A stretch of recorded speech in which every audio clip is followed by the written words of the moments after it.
Callie. I'm Lauren. And this is the Book Common Room Podcast.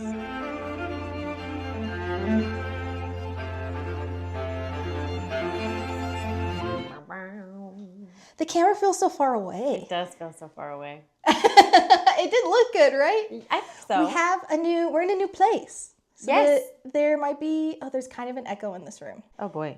It's probably fine. Well, this is true. So if you hear an echo, we apologize. We are moving things around. Yes. So we're trying to figure things out. So there's also, you probably can't see him, there's a dog right here. So if it cuts, he's probably barking. It's going to be great though, because I think it looks better. I think it looks good too. Kurt, kudos to my mom. This is her music room. So you can't see it, but there's a piano there. There's a guitar right here. There's a ukulele over there. There's a bunch of violins down there. Very cute. There's a harp over there. Very cute. Anyways, so I'm excited. I feel like, again, we haven't filmed for so long, and I don't know why I feel like this. It has been a while, though. Has it? Yeah, we filmed before the 4th of July. So it's been over a month. It has been over a month. I was prepping this. I'm like, this is new. When was the last time we did this? I know. So before we get in, though, always, Lauren, what have you read, watched, listened to, consumed? Consumed. I would have been listening to Suki Waterhouse. I love it. A lot. I first got into her a couple years ago when I was like working on my last student film project. And I was listening to her moves and I just was obsessed with her. And I was like in my running phase and I literally went on a 40-minute run and I only listened to that song. Got me through the whole time.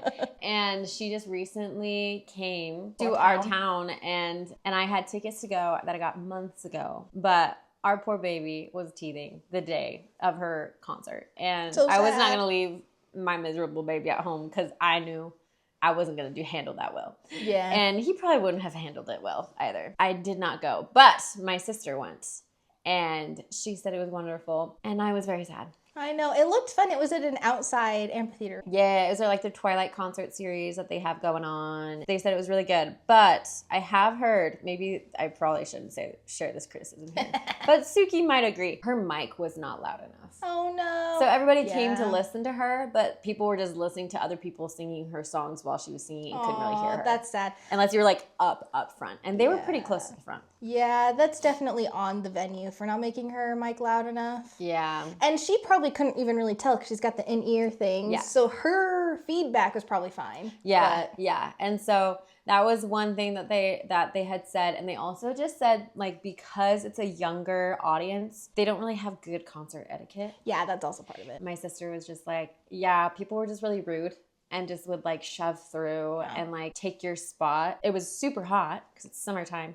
So half the group went to go get waters for people. Half the group stayed to keep their spot. And like people shoved them aside and like stole their spot. And we're like, yeah, we're meeting people that they weren't meeting. They were just shoving through. Yeah. And then like being really loud and complaining and everyone could hear you. Anyways, they just said it was awful etiquette. But her performance was great. So that's really been what I've been consuming is listening to her.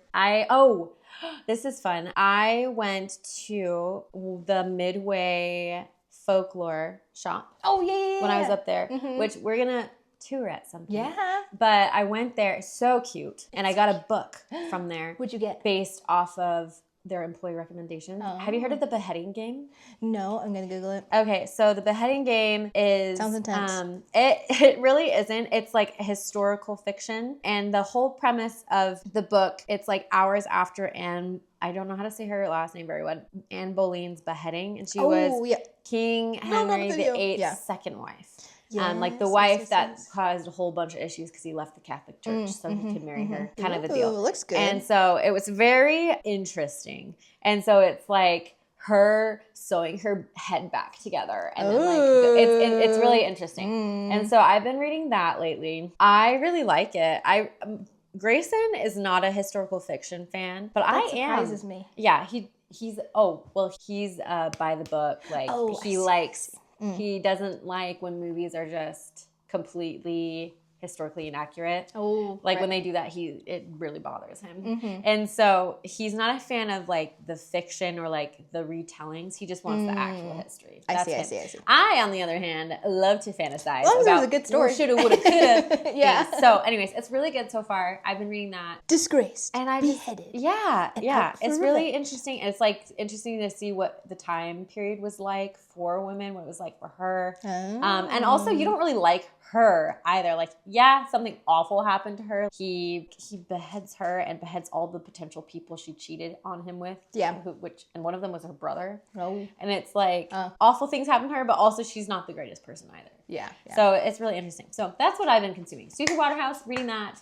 Percy Jackson. Yeah. So that's kind of what I have been consuming. But what have you been consuming? I had a crazy reading month. I don't know what happened, but I just I was Whirlwind. in the kick. I had the itch. She had the I had the itch. So honestly, the Odyssey really kicked this off for me. I wanted some just like fun tales. I wanted some tales. I didn't really care like which country it came from. I just wanted something like that. Folklore, legends. So I read Love it. this book called The Poet Empress by Shen Tao. It's loosely based on like ancient Chinese. I almost got this book at the bookshop. It was really good. It's pretty dark. I was surprised at how dark it was, but basically the premise is this girl has to write without spoilers, has to write a love poem about someone she hates. So like, how can you write a love poem about someone that you don't like? And there's tons of like really interesting politics, and I love the main character. I thought it was a really, really good story. I love that. It was really great. I know. The employees recommended it, and I almost got that instead of beheading game. Oh, Love you it. could just borrow it from me. Yes, we can do a little swap. Oh yes, it was really good. And then I read the Warrior Bard series by Juliette Marillier. It's an Irish-inspired folktale series. So you've got... Whoa. It's one of those books that was written... When was this? She doesn't look Irish. The Warrior Bard. Oh, I'm looking at a video game. I was like, she looks She does not look Irish. Her name's Lavon. Okay, now I see Her this. name's Lavon. Her brother's it. name is Brock, and then you've got Dow. So very Irish names. It's one of those very, I'm a warrior, I'm a female warrior, and I am going to be strong type of story. So it's a little cheesy, but it was fun. I liked it. I liked the Irish folktale inspired vibe, so that was fun. And then I started reading, it's a book I think you liked on Instagram, Fishbone Cinderella. Oh, yes. Yes! I think you liked it on Instagram, so it popped up on my feed. And I read the premise, and I think it was like coming out the day I saw it on Instagram. Yeah. And I was like, all right, cool. I mean, sure, let's go get it. I have heard very wonderful things about this book. Because the reason I liked it is because they kind of told this story about it. And it's like the author is taking stories from her, I think her grandmother and mom. And so... It's like a generational story. So it seemed like another tale that I just thought would be a lot of fun. Yes, I love that. Okay, so that's basically what I read. I mean, it was much needed because work stuff was just kind of crappy this month. Oh. I had a stressful work month, so I needed something to like juxtapose that. Yeah. But it's okay, it all figured out. That work is gone. They're gone. They laid me off. They're like, we're not gonna pay you, but we'll lay you off. And I'm like, okay, whatever. It's fine. Well, yeah, it was either I'm figuring that out. It was either those two, and honestly, it's probably kind of a relief. Yes, it's a relief. Now you can look for something else. So that's about it, though. I feel like I haven't really been watching anything. Oh, here's the second dog. I haven't been watching anything new. I've just been listening. Well, you've been watching movies recently, right? You watched the Spider-Man movie. I watched Spider-Man. That was so good. I love that. I know. I love the Spider-Man movie. It was so good. And then it made more than the Odyssey in box office. It did. That didn't surprise me though. I guess they've got more of a cult following. I was gonna say there's probably more people. Well, I mean Spider-Man, and it's a family thing. True. Like as soon as you have like younger audience with it, you get more people to watch it. I thought it was so good. I loved it. I loved the Spider-Man movie. Yep. Yes. Percy Jackson. Percy Jackson. August. Youth children book reading month. Yeah, I also didn't know that it's his birthday month. Percy's birthday month. Yes. I didn't know that. What date was his birthday? Girl, I don't know. Let's Google. August 18th. He's a Leo. But yes, it is Children's Book Month. Yes. Percy Jackson's a little older. It's not like little like kids. middle school. Middle school, like late elementary school. Yeah. I think I read them, the transition from elementary to middle school. I think I was like 8th or 9th. Yeah. It was a transition for me, and I was also reading like Harry Potter in the middle of it. There needs to be a study done. For some reason, 2005, trios. Yes. Like... We will talk about this when we get into our spoiler episode, because Percy Jackson changed my life. I love it! As a child, and as far as my reading experience. And I feel like has permanently shaped me. Yes. And we will talk about that. I love this. Yes, Percy Jackson. It's just so good. It has definitely impacted a lot of middle schoolers and younger. I feel like I always was on the tail end of things. Like, I think I was on a behind the reading schedule of everybody else, like reading level wise. Like I could read bigger books. I just didn't like them. I liked the younger books, like the books for the younger kids. So I was like reading Magical Treehouse still when I was in 5th grade. But then I recently learned from one of our good friends that they read Les Mis when they were 8. Yeah, that's crazy. I was like 8. I was like Julie B. Jones. Even though that's for 2nd graders? I don't even think I'd be able to, like, I might be able to, like, read the words on the page, but I don't think I'd understand, like, what's actually happening. You know what I mean? Like, the themes, I think I wouldn't get it. Oh, yeah. So I feel like when everyone was done reading Harry Potter, I had started. When everyone was, like, over Percy Jackson, I had started. Oh. So I just felt like I was always behind the curve, but clearly I've been very influenced by it. All the same. Oh, yes. So, anyways, take it away, Callie. Who is Uncle Rick? Uncle Rick. So one thing that I also grew up with Percy Jackson, but I feel like I was never really fully in the Percy Jackson, like, fandom necessarily. So, and the fandom is a little scary. Oh, and they are the most intense fans. They're very protective of Rick Riordan. They call him Uncle Rick, which I respect. They do. But he's a very protected fella. But he's become like a god in that sense. Basically. Because like for me, I love Percy Jackson, but I'm also not like, I can criticize. Yeah. Or like constructively. Constructively, I mean, it's not a perfect, nothing is going to be perfect. It's not a perfect book. Some of his decisions I don't love, especially with his later book. But also, I think it's still a great story. Okay, so Richard Russell Riordan Jr. was born, I know, right?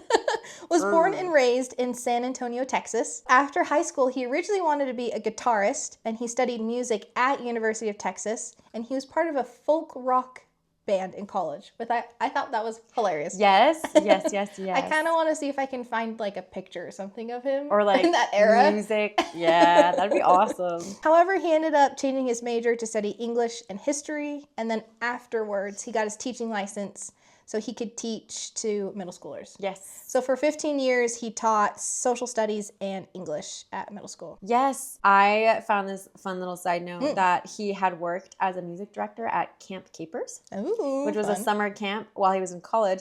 And he says that's where he got the idea for Camp Half. It makes sense. It feels like a music summer camp, religious summer camp type thing. So like he went to that and it like directly influenced this part of the story. Throughout his life, he wrote many short stories growing up. His whole life has always been creative writing. He was encouraged by his teacher to write stories. And so it's fun to see him as a student and then becoming like a teacher and an author. Yes, he's a very creative human being. He's a full-time teacher for 15 years. And then as soon as he signed on to like fully publish Percy Jackson, that's when he stopped teaching. Because he did an interview and he said that he had signed on with publishers and they wanted 2 books a year, which is crazy. Yeah. So he like couldn't be a full-time teacher and a full-time author doing that. So that's why he stopped teaching. But he says he loved it. He loved teaching. Taught mythology to almost every year. And that was his favorite subject to teach. And then it was like for the 6th and 8th graders specifically is who he was teaching to, his audience. Yes, which is clear in Percy Jackson. This is true.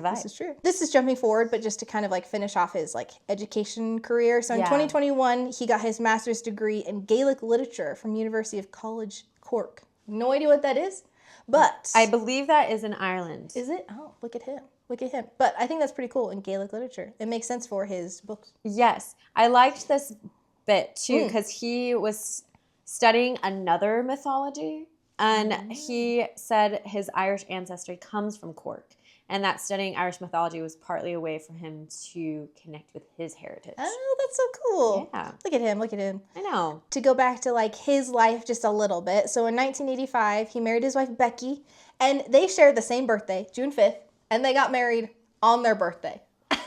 So their anniversary and both of their birthdays are June 5th. What a great day. Right? And they have 2 sons. In 1997, he published his first book series. I didn't know this. I didn't know this either. Yeah, he has a whole other like book. It's an adult mystery series called the Tres Navarre series. The first book is Big Red Tequila. I love the humor. I love the like nonsensical parts of like, I don't know. I just love it all. He's got a good sense of humor. He said in an interview that he was teaching middle school as he was writing this series. And he told his middle schoolers, like, you're not allowed to read this. This is made for adults, not 6th graders, but they still would do it. Yeah. And they would come back to him and be like, whoa, I didn't know you were so like risky. Oh, that's so funny. I mean, I haven't read any of these books, but I bet you anything, the Curious. worst thing is like he smokes a cigarette or something. Yeah. Maybe swears a couple times. I love that. I wanna But try. so just like the little like Goodreads snippet it's everything about this book. It says everything in Texas is bigger, even murder. Meet Tres Navarre, tequila drinker, Tai Chi master, unlicensed PI with a penchant for Texas-sized trouble, which I think is hilarious. He then goes on to publish 6 more novels in that series from 1997 to 2007. It was set in his hometown. I love that. I saw this thing that talked about how Jackson, the name Jackson, I think it's a family name. Oh. I think it's like his grandpa's name, and he put it as his like main character in his first series, and then used it for Percy's last name. Oh, that's That cool. was cool. That is cool. Also, I love how his like first series was like based out of his hometown. I feel like he did what authors need to do, which is write what you know. Yes. Yeah. And he definitely was good about doing that. And if there were things he didn't know, I will talk about this. Yeah. But he talks about how when he was young, and I mentioned this, an English teacher encouraged him to write when he was in 8th grade. And then he later became a teacher, and that was partly because of that experience. Then his success eventually allowed him to create Rick Riordan Presents. I don't know if you know about this. I didn't, because I didn't know anything until I went to his website. And then he has like an imprint, which is called like, I didn't know what this was, but it's a publishing label through a larger publishing company. And it's designed to give authors from underrepresented cultures the opportunity to tell stories based on their own mythologies and folklore. And I feel like that's a huge piece of his impact as an author I wanted to talk about, because it just really represents his goal of like writing what you know. And like there's a lot of things we don't know, and people don't have like the space or opportunity to connect with an audience that knows about these things. And so getting the awareness of these stories and like finding a place to like house those stories, I think is really, really cool. So I think that's something worth sharing. And I just feel like there's an important philosophy behind him doing this kind of stuff. He specifically says like in his website that he doesn't feel he's the right person to write every culture's mythology, even though mythology is something he's very fascinated by and could write if he wanted to. But he said instead he wants authors from those cultures to be able to tell their own stories. Makes sense. So providing a platform for that. Yeah, that's So awesome. I thought that was awesome. Back to our normal programming, Callie's notes. Yeah, so then continuing on after he finished his adult series. So the idea for Percy Jackson first came up as bedtime stories for his older son.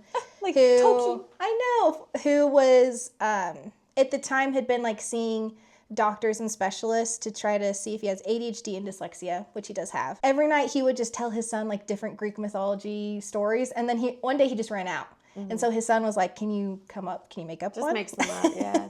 And he remembered an assignment he gave his 6th graders where he gave them the task to come up with a demigod and like be whatever like mother or father they want and like come up with their story. So that's what he did. He just did an assignment that he gave his 6th graders. He did it himself. I want to do this assignment. Right? Man, kids these days are just going to chat GPT this stuff. I know, but imagine like his students were like, they had to like research like, ooh, which god do They I probably want? My... drew what they looked like. Yeah, isn't that so fun? I love that. So he said that he told Percy's this story of this kid who had to return a stolen lightning bolt in 3 nights, and then his son asked him to write it. So he did, which I think is so cute.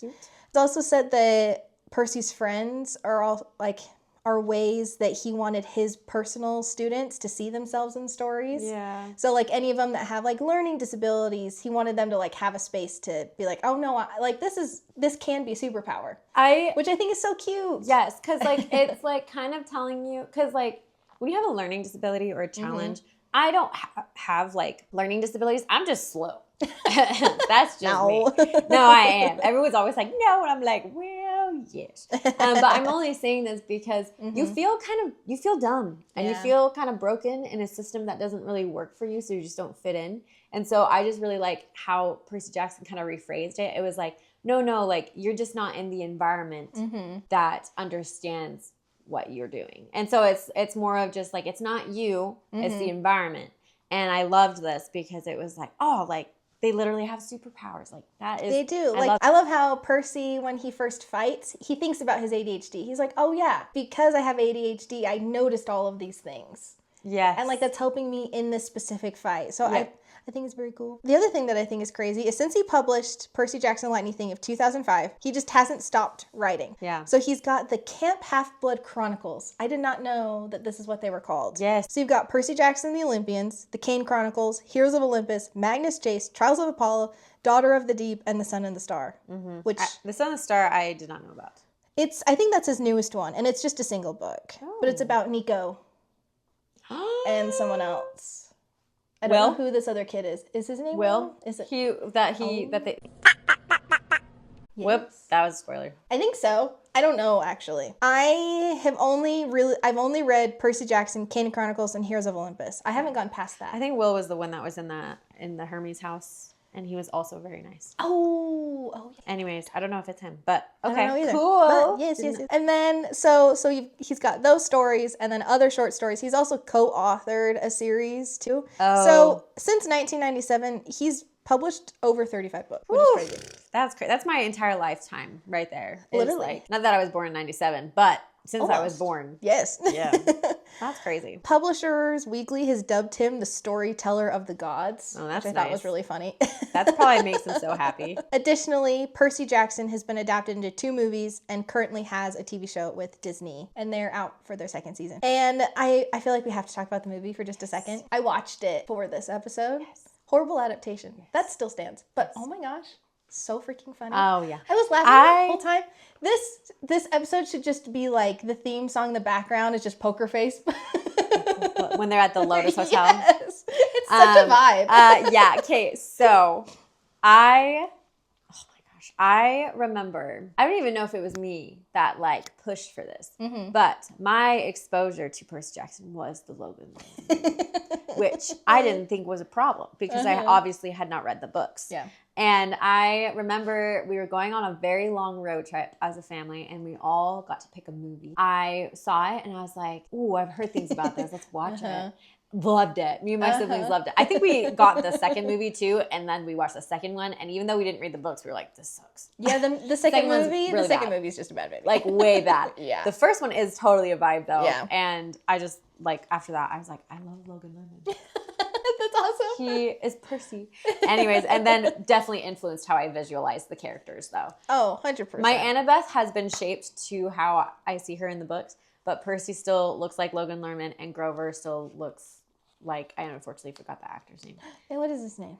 Shoot, he's so funny. He's so funny. He's literally just like the best part of the whole movie. I know, but he's a different kind of Grover. Yeah, like, he's a different Grover. He's a more entertaining Grover instead of he's the got like more confidence. super scared acne-riddled Grover. So, no, but definitely influenced me too. Love that movie. It is a vibe. We know it's bad, but we still enjoy it. Yeah, you still enjoy it. If you can just like have fun with it, it's fine. Yeah, you got to suspend your, not disbelief, but suspend your negativity. Exactly. I will say though, when they talk to Hades, I did start getting annoyed. Because there's that whole thing with Hades and Persephone. And I was like, okay, I see what you're doing, but where the heck is Kronos? That was the one thing that I couldn't stand. In the movie? Kronos is not in the movie at all. I totally forgot about Which that. is the whole point. Is the whole point of the whole series. That's an oversight. So that was the one thing where I was like, okay, this is taking me out of it. I didn't really like Hades in the TV adaptation either. Okay, I did actually want to ask you, have you watched the TV series? Yes. I have two. I've Just the seen first bits, season. just the first season. The second season, I've seen some things. Walker, what's his name? Yeah. Excellent choice. I know. He is literally Percy. Like, I remember seeing him in the Adam Project. Did you ever watch that? No, but I want to. I feel like that was hilarious. literally his resume to being Percy Jackson. And then he's not that same, he's not the same, I'm like, literally you have a translation of him right here. Just use how he was directed there. Yeah. But they directed him differently in the show, I feel like, They because did. he's not the same, like he could have been so good, but He has the capability of being witty. Yeah. And for whatever reason, I feel like they kind of pulled back on that a little bit in the show, which was kind of disappointing. But I love all of them. Grover and Annabeth and Percy. I think they're perfectly casted. I think they're incredible actors in their own right. I think they were directed and written poorly. Yeah. No, I agree.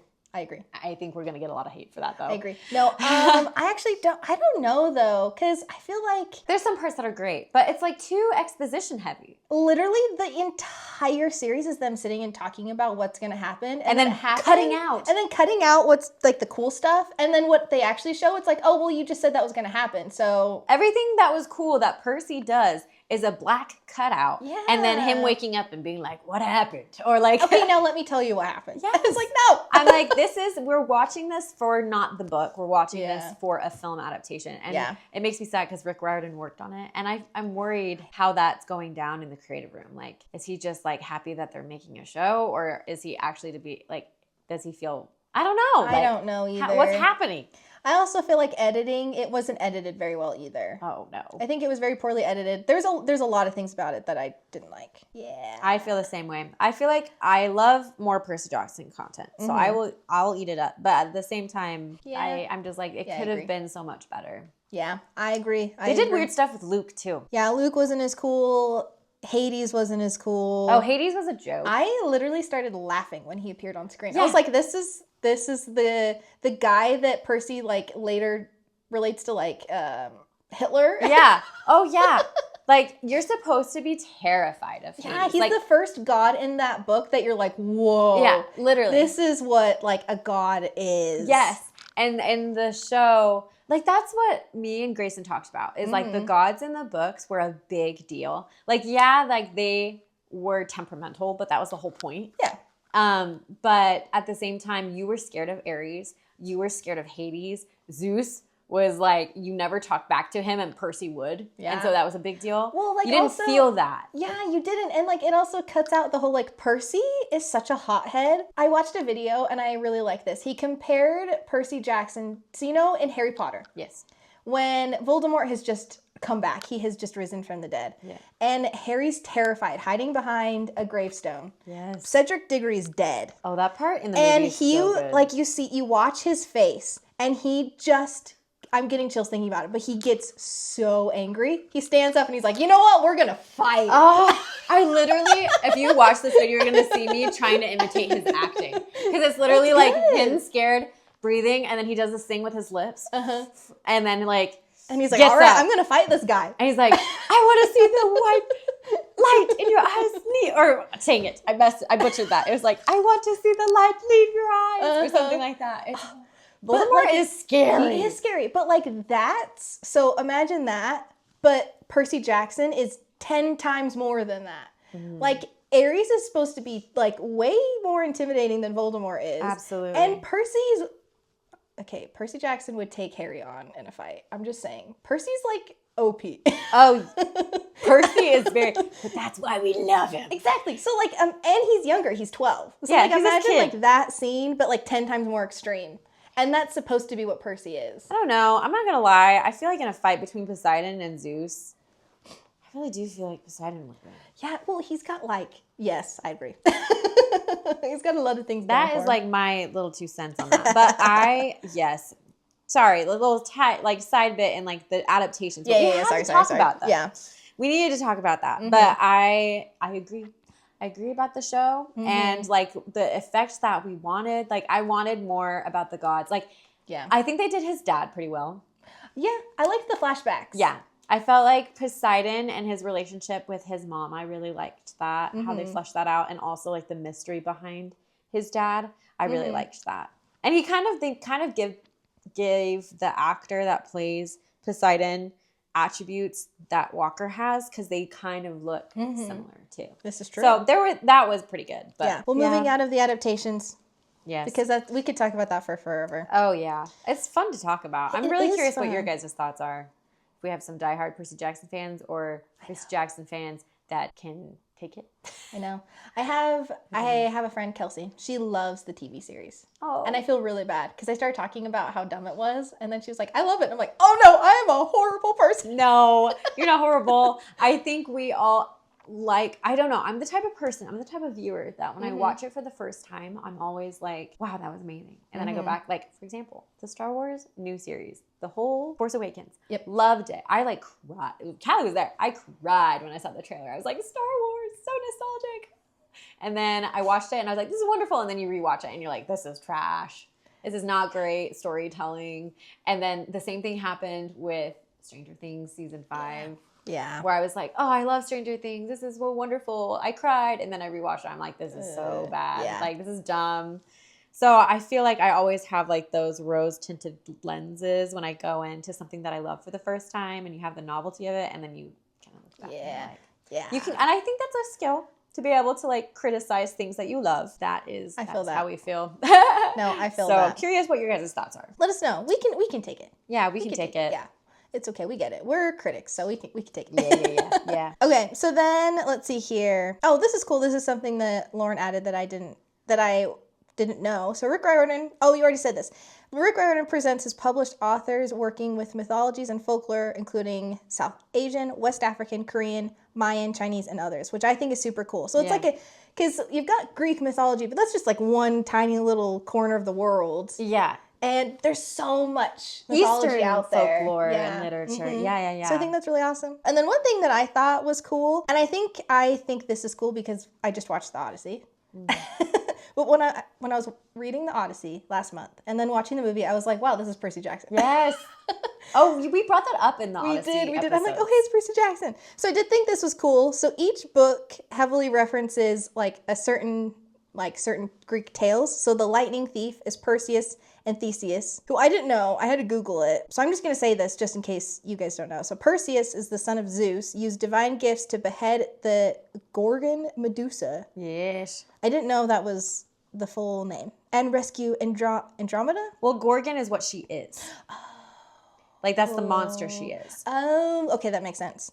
And then Theseus, the Athenian prince, relied on his own strength and cunning to clear dangerous bandits and slay the monstrous Minotaur in the labyrinth. So you've got those two. And then the Sea of Monsters is the Odyssey. It's literally... Yep. It's And the Golden Fleece. in the Golden Fleece, yes. I mean, they have the Cyclops in it. Yes. And then the Titan's Curse, you've got the Labors of Hercules and the Myth of Atlas. The Battle of the Labyrinth is... Okay, I always say this wrong. Daedalus? How do you say his name? I've never said it right. I say Daedalus. But Icarus. How do you say his name? Let's look it up. Daedalus. I have never said it like that in my entire life. No, not ever. Hey, it's not as bad as that Greek mythology high school teacher we had that said, oh shoot, it was really bad. It was Aphrodite. Oh. And they said Aphrodite or something like something. Okay. Greek is hard. It is hard, but it was pretty good. Yeah. Anyways, so Daedalus. Yes, Daedalus and Icarus. And then the last Olympian is the Iliad, but it's really just like Achilles, the Achilles part of the Iliad. Percy basically becomes Achilles. Oh, yeah.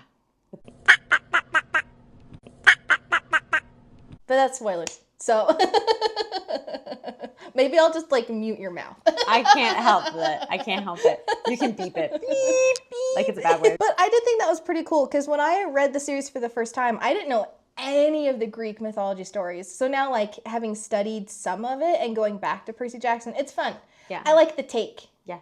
I like the adaptation. I like the modern take on these like stories. Well, he's had years to hone his craft in a sense because he's used to teaching complicated stories like mythology to youth. Yeah. Like 6th to 8th graders. So he like literally already had the script in a sense to write these stories. And it was great for me when I was a kid because I also feel like I literally have met people who were taking classical literature and the epics because of Percy Jackson when they were little. They're like, I loved Percy Jackson when I was a kid, and I knew I wanted to study this. And I was like, that's awesome. legit.